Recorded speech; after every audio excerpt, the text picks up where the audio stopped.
गणपतिनम। जय माता। ओम नमो भगवते वासुदेवाय। श्री कृष्ण गोविंद हरे मुरारी, हे नाथ नारायण वासुदेव। अथ श्रावण कृष्ण मास की एकादशी व्रत की कथा, कामका एकादशी के व्रत की कथा में आपको सुनाता हूँ। कुंती पुत्र धर्मराज युधिष्ठिर कहने लगे कि हे भगवान, आषाढ़ शुक्ल देवशयनी एकादशी तथा चातुर्मास महात्म को मैंने भली प्रकार सुना।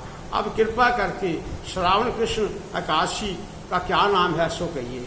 श्री कृष्ण भगवान बोले कि हे युधिष्ठिर, इस एकादशी की कथा को एक समय ब्रह्मा जी ने नारद जी से कहा था, वही मैं तुमसे कहता हूँ।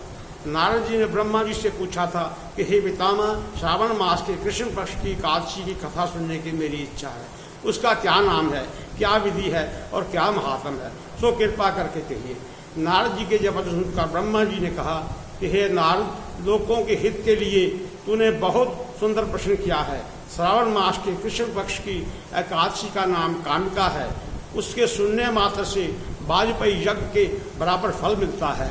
इस दिन शंख चक्र गदाधारी विष्णु भगवान का पूजन होता है, जिनका नाम श्रीधर, हरि, विष्णु, माधव और मधुसूदन है। उनकी पूजा करने से जो फल होता है वह सुनो।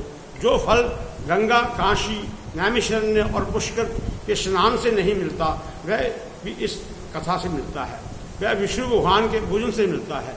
जो फल सूर्य व चंद्र ग्रहण पर कुरुक्षेत्र और काशी में स्नान करने से, समुद्र वन सहित पृथ्वी दान करने से, सिंह राशि के बृहस्पति में गोदावरी में स्नान करने से, गंडकी नदी में स्नान करने से प्राप्त नहीं होता, वह भगवान के पूजन से मिलता है। जो मनुष्य श्रावण मास में भगवान का पूजन करते हैं, उन्हें देवता, गंधर्व और सूर्य आदि सब पूजन हो जाते हैं।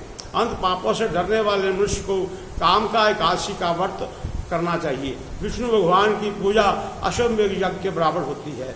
पाप रूपी कीचड़ में फंसे हुए तो संसार रूपी समुद्र में डूबे हुए मनुष्य को कामिका एकादशी का व्रत और विष्णु भगवान का पूजन अवश्यमेव करना चाहिए। इससे बढ़कर पापों का नाश करने का कोई उपाय नहीं।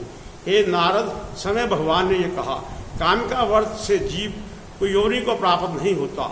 जो मनुष्य एकादशी का व्रत भक्ति पूर्वक तुलसी दल भगवान को अर्पण करते हैं, वह संसार में पापों से दूर रहते हैं। श्री भगवान रतन, मोती, मणि तथा भूषण आदि से इतने प्रसन्न नहीं होते जितने के तुलसी दल से होते हैं।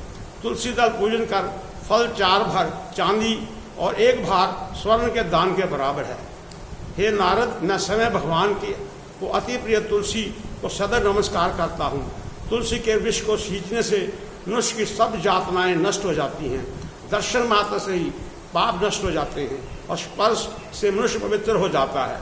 काम का एकादशी का रात्रि को दीपदान, जागरण और फल का महात्म चित्रगुप्त भी नहीं कह सकते। जो इस एकादशी को रात्रि में भगवान के मंदिर में दीपक जलाते हैं, उनके पितृ स्वर्ग लोक में अमृत पान करते हैं तथा जो घी तेल का दीपक जलाते हैं, वह 100 करोड़ दीपकों के प्रकाशित हो सूर्य लोक में चले जाते हैं।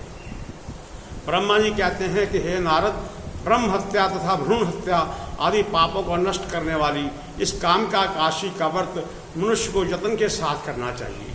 काम का एकादशी के व्रत के महात्म को श्रद्धापूर्वक पढ़ने से, सुनने से, सुनाने से मनुष्य सब पापों से छूटकर विष्णु लोक में जाता है। बोल कृष्ण भगवान की जय। बोल एकादशी महात्म की जय।